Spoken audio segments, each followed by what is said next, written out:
بسم اللہ الرحمن الرحیم الحمد للہ والصلاة والسلام علی رسول اللہ اما بعد رب اشرح لی صدری ویسر لی امری واحلل عقدۃ من لسانی یفقہوا قولی رب زدنی علما۔ عزیز طلبہ کرام، السلام علیکم ورحمۃ اللہ وبرکاتہ۔ حروف عاطفہ کا استعمال اور ان کے معنی کے حوالے سے ہم کچھ باتوں کو پڑھ رہے تھے۔ تو سابقہ سبق میں ہم نے یہ پڑھا کہ جو ہے وہ دو طرح سے عربی کلام میں استعمال ہوتا ہوا ہمیں نظر آئے گا۔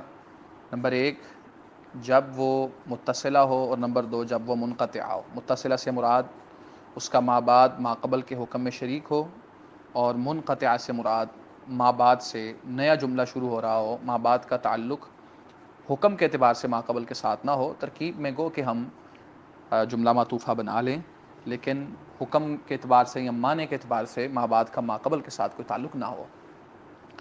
آج کے سبق میں ہم لا اور بل کے حوالے سے کچھ بات پڑھیں گے۔ لا جو ہے، اس کا معنی آپ کے علم میں ہے کہ اس کا معنی نہیں ہوتا ہے۔ یہ بھی عربی کلام کے اندر جیسے ہمیں نفی کا معنی دینے کے لیے، مطلق نفی کا معنی دینے کے لیے نظر آتا ہے، اور ہم اس سے جو ہے وہ اس کو لا نفی جنس بعض اوقات بناتے ہیں۔ اسی طرح یہ بعض دفعہ عاطفہ بھی ہوتا ہے۔ اچھا، یہ عاطفہ کب ہوگا اور یہ کیا معنی دے گا؟ اس حوالے سے آپ یہ بات ذہن کے اندر رکھیں کہ جب لا کے بعد آنے والا معطوف مفرد ہو۔ پہلی بات کیا ہے کہ لا کے بعد آنے والا جو معطوف ہے مفرد ہو، یعنی وہ جملہ نہ ہو، مفرد ہو۔ اور دوسری بات کیا ہے کہ جس جملے کے اندر آپ لا عاطفہ کا استعمال کر رہے ہیں وہ جملہ نفی والا نہیں ہونا چاہیے، بلکہ کلام موجب ہونا چاہیے۔ جس جملے میں آپ لا کو لا رہے ہیں وہ جملہ نفی والا نہ ہو، بلکہ اس بات والا ہو۔ اس بات والا ہو جائے، یا آپ کہہ لیں کہ امر والا ہو جائے، ٹھیک ہے، نہ تو نہیں والا ہو اور نہ ہی نفی والا ہو۔ دو باتیں ہو گئیں کہ معطوف جو ہے وہ مفرد ہوگا، اور جس جملے میں یہ آئے گا، جس کلام میں یہ آئے گا، وہ کلام بھی ایجاب والا ہوگا، موجب ہوگا یا امر والا ہوگا۔ تو اس صورت میں یہ کیا کرے گا؟ یہ ما بعد کو ما قبل کے ساتھ جوڑ رہا ہوگا اور ساتھ ہی نفی کا فائدہ بھی دے رہا ہوگا۔ اب آپ مثال دیکھیں، جاء سعید لا خالد، جاء سعید لا خالد۔ اب اس کا کیا مطلب ہے؟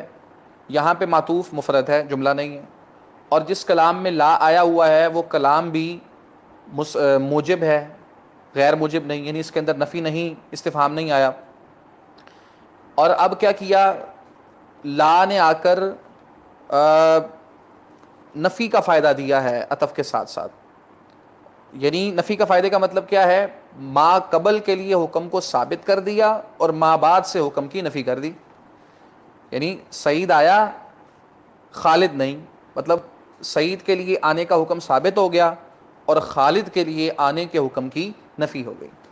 تو ثابت کیا ہوا کہ جب لا کو آپ کسی کلام کے اندر لاتے ہیں، کسی جملے میں لاتے ہیں، اور لا کا معطوف مفرد ہو، اور لا جس کلام یا جس جملے میں آ رہا ہے وہ جملہ یا کلام موجب ہو، ایجاب یا امر وغیرہ والا ہو، تو اس صورت میں لا عطف کے ساتھ ساتھ نفی کا فائدہ دے رہا ہوگا۔ عطف کا مطلب یہ ہے کہ اس کو آپ سعید والا اعراب خالد کو بھی دے رہے ہیں، معطوف لے والا اعراب دے رہے ہیں، اور نفی کا فائدہ یہ دے رہا ہے کہ اپنے ما قبل کے لیے حکم کو ثابت کر رہا ہے، ما بعد سے حکم کی نفی کر رہا ہے۔ اور آپ اس کی دوسری مثال بھی دیکھ سکتے ہیں، خذ الکتاب للقلم، کتاب پکڑو قلم نہیں۔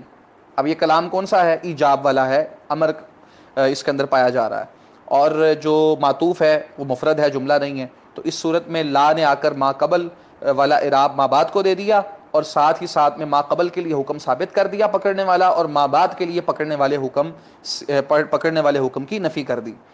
تو ثابت یہ ہوا کہ اگر معطوف مفرد ہوگا اور کلام ایجاب والی یا امر وغیرہ والی ہوگی تو اس صورت میں عطف کے ساتھ ساتھ یہ لا جو ہے نفی کا فائدہ دے دے گا، اور اگر معطوف مفرد نہ ہو، جملہ ہو، ٹھیک ہے جی، تو پھر اس کا یہ معاملہ نہیں ہوگا۔ مثال کے طور پر کہا جائے جاء سعید لا خالد ضربہ، ٹھیک ہے نا، تو یہ کلام اور طرح سے بن جائے گی، اس میں جو ہے وہ پھر عطف والا یا ما قبل کے لیے حکم کے ثابت ہونے والا اور ما بعد کے لیے حکم کی نفی ہونے والا معاملہ نہیں رہے گا.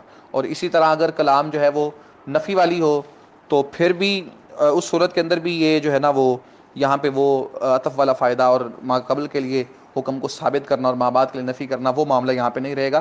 یہ بات آپ دو چیزیں ذہن میں رکھ لیں. لا کے حوالے سے کتاب کو دیکھ لیں, لا کے ضمن میں کیا لکھا ہے, اگر معطوف مفرد ہو اور ایجاب سے مراد میں نے بتا دیا کلام کا موجب ہونا یعنی مثبت, اور ایجاب کے ساتھ انہوں نے لکھ دیا امر وغیرہ. یعنی ایک تو یہ ہے کہ کلام میں نفی وغیرہ نہ ہو, اور ساتھ میں یہ بھی آپ شامل کر لیں کہ اگر کلام امر والا ہو وہ بھی اسی کے اندر شامل ہے. اگر معطوف مفرد ہو اور ایجاب امر وغیرہ کے بعد آئے تو یہ عطف کے ساتھ نفی کا فائدہ دیتا ہے, یعنی اپنے ما قبل کے لیے حکم کو ثابت کرے گا, ما بعد سے حکم کی نفی کرے گا. جیسے جاء سعید لا خالد خذ الکتاب للقلم. اب اس کے بعد ہم بل کی بات دیکھتے ہیں. بل کی بات لا کے ساتھ ملتی جلتی ہے اور معنی کے اعتبار سے اس سے الٹ ہے. اس کے حوالے سے بھی شرط وہی ہے جو ہم نے پہلے لا کی ذکر کی. شرط کیا ہے؟ لا کی شرطیں دو ذکر کی تھیں, اس کی ایک شرط دیکھیں آپ, اور اس کے بعد دوسری شرط میں دو صورتیں بن جاتی ہیں. پہلی شرط اس میں یہ ہے کہ جو بل کا معطوف ہے وہ مفرد ہونا چاہیے. اگر آپ بل کو عاطفہ بنا رہے ہیں اور بل کا وہ معنی لینا چاہتے ہیں جو یہاں پہ معنی ذکر ہونے جا رہا ہے, تو اس صورت میں جو بل کا معطوف ہے وہ مفرد ہونا چاہیے, جملہ نہ ہو. رہا یہ مسئلہ کہ کلام اس کا مثبت ہونا چاہیے کہ غیر مثبت ہونا چاہیے, تو اس کا جواب یہ ہے کہ اس کا کلام مثبت بھی ہو سکتا ہے غیر مثبت بھی ہو سکتا ہے, یعنی موجب بھی ہو سکتا ہے اور نفی نہیں والا بھی ہو سکتا ہے. دونوں کے اعتبار سے معنی میں فرق پڑ جائے گا. اگر کہا جائے قام سعید بل خالد, تو اب کیا ہے یہاں پہ شرط ایک پوری ہو رہی ہے کہ معطوف یہاں پہ مفرد ہے اور کلام کون سا ہے؟ موجب ہے. تو کیا ہوگا؟ لا کے ہوتے ہوئے کیا تھا؟ ما قبل کے لیے حکم ثابت, ما بعد کے لیے نفی. یہاں پہ الٹ کر دیں آپ, ما قبل سے حکم ختم, ما بعد کے لیے ثابت. کیا معنی ہے؟ قام سعید بل خالد, سعید کھڑا ہوا بلکہ خالد, یعنی سعید کے لیے حکم کی نفی ہو گئی اور خالد کے لیے حکم ثابت ہو گیا. ٹھیک ہے نا جی. اور یعنی آپ یوں کہہ لیں کہ ما قبل کے لیے حکم کو آپ نے ختم کر دیا اور ما بعد کے لیے حکم کو ثابت کر دیا. اور اسی طرح اگر امر کے بعد اس کو آپ لیں, لیقم علی بل سعید, علی کھڑا ہو بلکہ سعید. اب یہاں پہ بھی ایسا ہوا, ما قبل کے لیے حکم ختم اور ما بعد کے لیے حکم ثابت. اور آپ اس صورت میں کہہ سکتے ہیں کہ جو ما قبل کے لیے حکم تھا نا, جیسے قام سعید بل خالد کہا کہ سعید کھڑا ہوا بلکہ خالد. اب جو اگر کوئی سوال کرے کہ اس جملے سے ہمیں کیا پتا چلا کہ سعید اب کھڑا ہوا کہ نہیں ہوا, تو ہم کہیں گے کہ سعید کے بارے میں جو کلام کرنے والا ہے نا وہ خاموش ہو چکا ہے, اور جو سعید ہے یعنی بل کا جو ما قبل ہے وہ مسکوت عنہ کے حکم میں ہے, یعنی جس سے خاموشی برتی جا رہی ہے اس کے حکم ہے. سعید کھڑا ہوا یا نہیں ہوا اس کے بارے میں اب خاموش ہو گیا, البتہ اس جملے کے اندر جو اس کے کھڑے ہونے کا حکم تھا وہ اس سے ختم ہو گیا.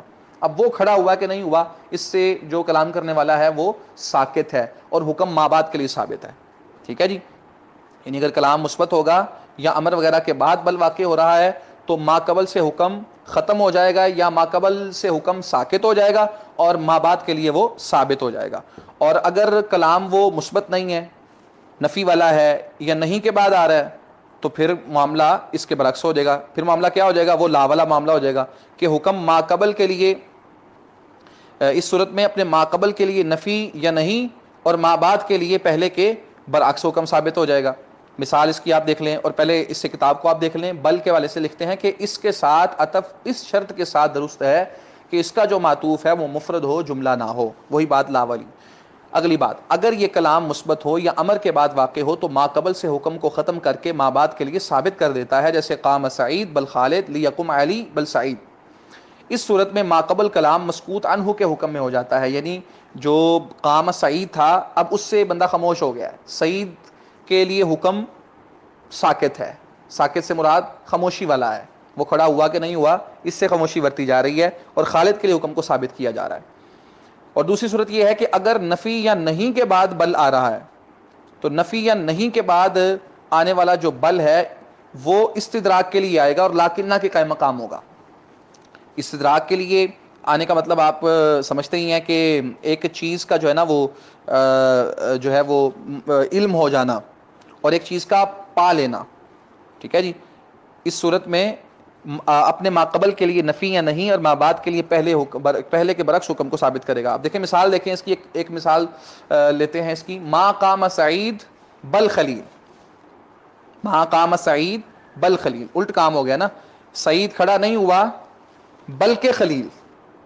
تو کیا ہوا؟ ما قبل کے لیے نفی ثابت ہوئی اور ما بعد کے لیے اس سے برعکس یعنی ما بعد کے لیے مثبت حکم ثابت ہو گیا. ٹھیک ہے نا جی. لاکنہ کا بھی یہی کام ہوتا ہے، استدراک کے لیے آتا ہے، یعنی ایک معلومات میں ایک نئی چیز کا اضافہ ہوتا ہے، نئی چیز پا لینے کا اضافہ ہوتا ہے کہ سعید کھڑا نہیں ہوا بلکہ خلیل، یعنی خلیل کھڑا ہوا ہے. اور ایسے ہی لا یذهب سعید، سعید نہ جائے بل خلیل، بلکہ خلیل. تو مطلب کیا ہے کہ ما قبل کے لیے نہیں والا حکم ہے اور ما بعد کے لیے اس کے برعکس اس بات والا حکم ہے. تو یہی وہ بات کر رہے ہیں کہ اگر نفی یا نہیں کے بعد بل واقع ہو تو استدراک کے لیے آتا ہے اور لاکنہ کے قائم مقام ہوتا ہے. اس صورت میں اپنے ما قبل کے لیے نفی یا نہیں اور ما بعد کے لیے پہلے کے برعکس یعنی اس بات یا امر والا حکم ثابت کرتا ہے. جیسے ما قام سعید بل خلیل لا یذهب سعید بل خلیل. تو اس اعتبار سے لا اور بل کے حوالے سے دونوں چیزیں آپ کے سامنے آ چکی ہیں. اس کو اچھی طرح پڑھ کے اور سمجھ لیں اور انشاءاللہ کل کے دن ہم لاکن کے حوالے سے کچھ باتوں کو سمجھنے کی کوشش کریں گے.